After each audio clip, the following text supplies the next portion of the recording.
Hey guys, welcome back. As always, my name is Leyzar, and today I have a very simple question for you.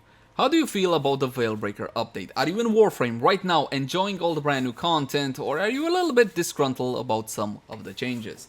Let me make one thing very clear. This was a very chunky update. You got yourself brand new Warframe, brand new systems, brand new faction, brand new weapons, essentially the works. But of course, as with most Warframe updates, not everything went exactly according to plan, and some players are disgruntled by some of the nerfs done to the AoE meta, to Wukong, and to the recently released Styanax. Now, thankfully, we got a response from the Rebecca. Apparently, we might be getting one of these responses every week or so, so we're gonna hop on over to the forum, and of course, I will get you a link to this in the description down below.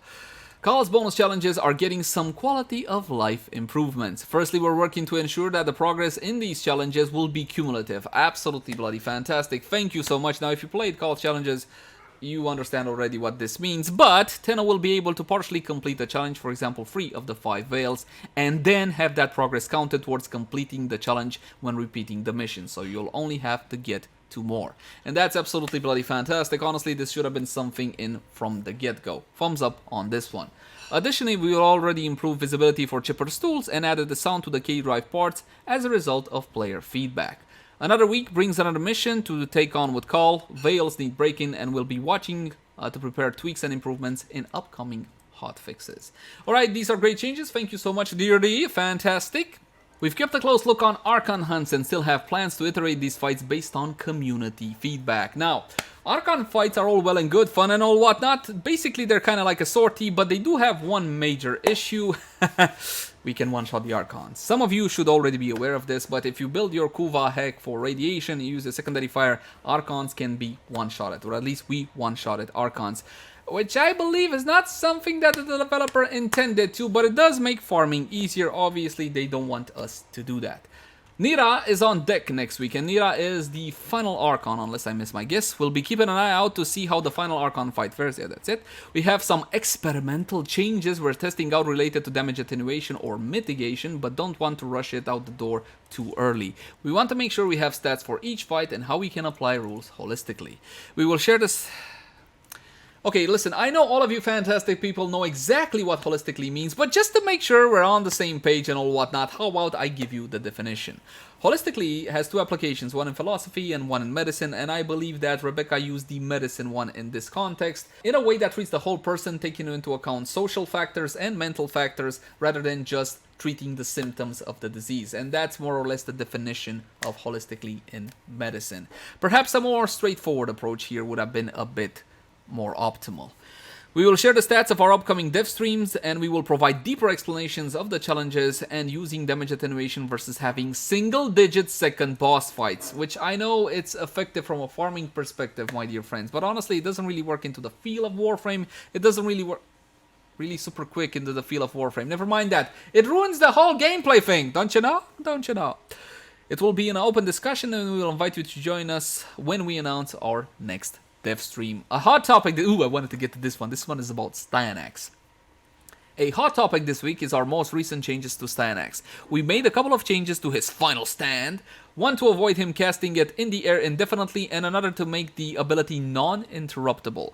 We had no intentions to remove the fun after his launch, and these were truly unintentional mechanics that required fixing. It's on us that it wasn't changed before launch. We also made a couple of key fixes using Rally Cry in squads to ensure the strongest Styanax buff applies, and fixed the Vortex effect on his Axios Javelin not functioning for clients. Honestly, the changes to Rally Cry and the bug fixes to Axios Javelin, more than welcome. Fantastic. Thank you so much for that one.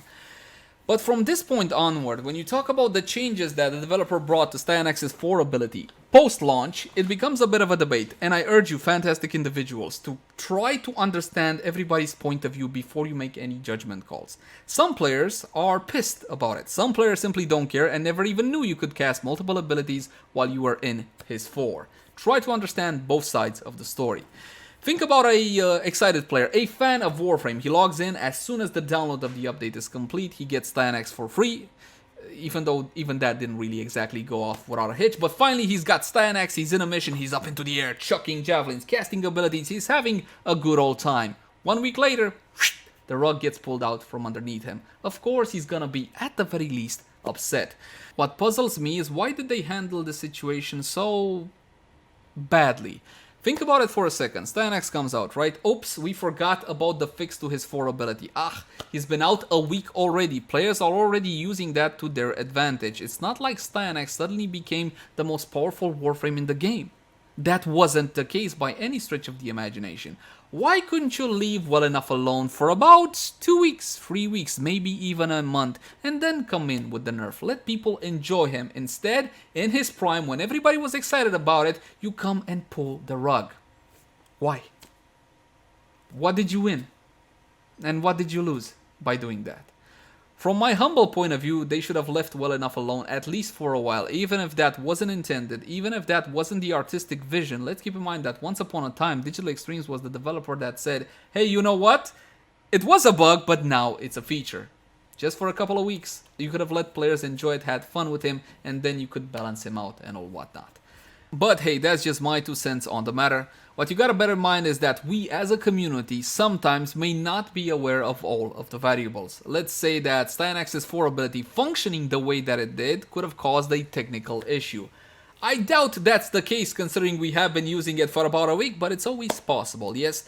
You also gotta bear in mind that taking that decision to nerf Styanax in his prime when everybody's excited about him couldn't have been an easy decision to make.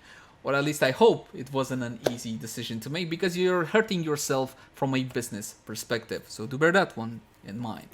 And while I'm on the subject, I would like to touch on a tangent topic: how to offer feedback. If you want to offer feedback, if you want to make your voice heard or have a chance at your voice being heard, make your point clear, concise, rational, post it everywhere you want to, 100%.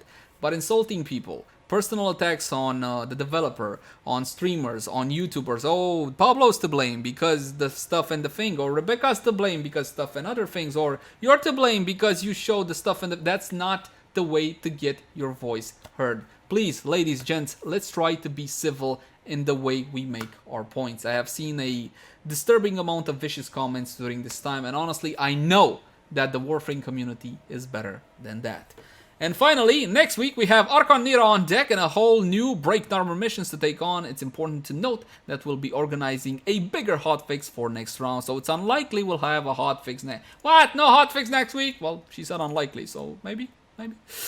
We'll give you a heads up on what's coming and when. And I do believe, my friends, that is pretty much it. For my 2 very humble cents, I love the update. It brought a lot to Warframe. It brought a lot of free updates to Warframe. There's a lot to do right now.